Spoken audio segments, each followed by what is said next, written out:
தஞ்சை தமிழ் பல்கலைக்கழகத்தின் புதிய தற்காலிக பதிவாளர் இன்று பதவியேற்க உள்ள நிலையில் பதிவாளர் அறைக்கு பூட்டு போடப்பட்டுள்ளது. அதனை அண்மை செய்தியாக பார்த்துக் கொண்டு வருகிறோம்.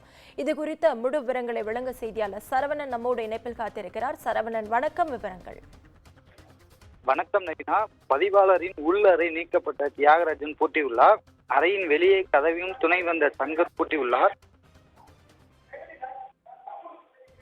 புதிய தற்காலிக பதவியாளர் இன்று பதவியேற்பு. பதிவாளர் தியாகராஜன் தஞ்சை தமிழ் பல்கலைக்கழகத்தில் பொறுப்பு பதிவாளராக தியாகராஜனை நீக்கம் செய்தார். முனைவர் வெற்றி செல்வன் என்பவரை தற்போது பொறுப்பு துணைவேந்தராக இருக்கும் சங்கர் நியமனம் செய்ததால் நிலையில் இன்று அவர் தமிழ் பல்கலைக்கழகத்தில் பதவியேற்றுக் கொள்கிறார். இதனை அடுத்து தமிழ் பல்கலைக்கழகத்தின் பதிவாளரான தியாகராஜன் கூறுகையில், துணைவேந்தரை பதவி நீக்கம் அதிகாரம் எனக்கு அதிகாரம் இல்லை.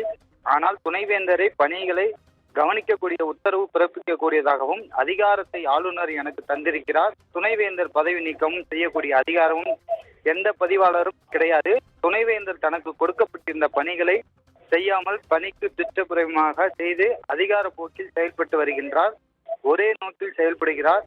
பணி ஆணையினை வழங்கக்கூடிய அதிகாரத்தையும் ஆளுநர் அவர்கள் வழங்கி அடிப்படையில் தான் இவருக்கு அதிகாரம் கிடைத்துள்ளது. இன்றைய சூழ்நிலையில் தமிழ்நாடு அரசு இருவரும் தொடர்ந்து நீடிங்கள் என்று தற்போது அமைதி நிலை நிலவட்டம். இருவரும் அவரவர் பணியை பாருங்கள்.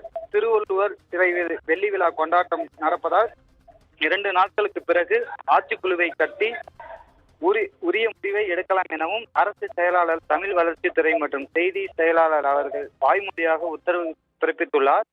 எனவே இனிமேல் அதற்கான ஆணை பெறப்படாமல் அதன்படி இன்று பணி செய்ய தமிழ் பல்கலைக்கழகத்துக்கு வந்துள்ளதா? பதிவாளர் அறையின் உள்சாவி என்னிடம் உள்ளது. வரவேற்பு அறையின் சாவியும் பூட்டப்பட்டுள்ளது.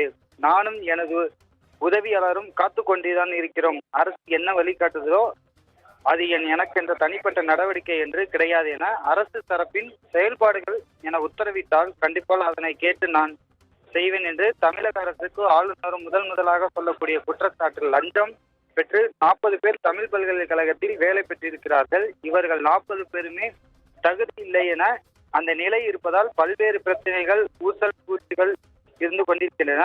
ஆளுநர் அவர்கள் நிதி அரசர் ஜெயச்சந்திரன் தலைமையிலான ஒரு குழுவினை நியமித்திருக்கின்றனர். அந்த குழு கண்டிப்பாக உரிய நியமனம் வழங்க வேண்டும் என தஞ்சை தமிழ் பல்கலைக்கழகத்தில் அமைதி சூழலுக்கு திரும்ப வேண்டும். கண்டிப்பாக இதில் மாற்று கருத்து கிடையாது என பதிவாளர் தியாகராஜன் கூறியிருக்கிறார். தற்போது பார்த்தீங்கன்னா நம்ம தமிழ் பல்கலைக்கழகத்தின் ரூம் அறை பூட்டப்பட்டிருந்தது. தற்காலிகமாக பூட்டை உடைத்து இப்ப திறந்திருக்கிற சூழல் ஏற்பட்டு. விவரங்களுக்கு நன்றி சரவணன்.